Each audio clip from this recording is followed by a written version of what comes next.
Привет, на канале Открытие. В этом видео я вам расскажу, как пользоваться камерой на устройстве Apple Watch Series 11.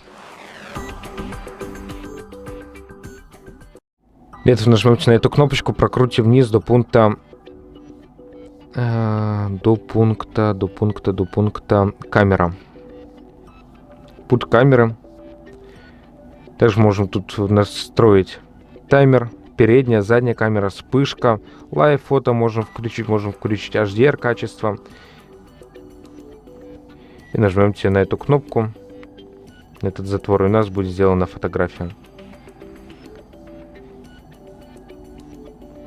И как можете заметить, можем проверить эту фотографию. На этом все. Большое спасибо за просмотр этого видео. Ставьте лайки, подписывайтесь на наш YouTube канал и до новых встреч.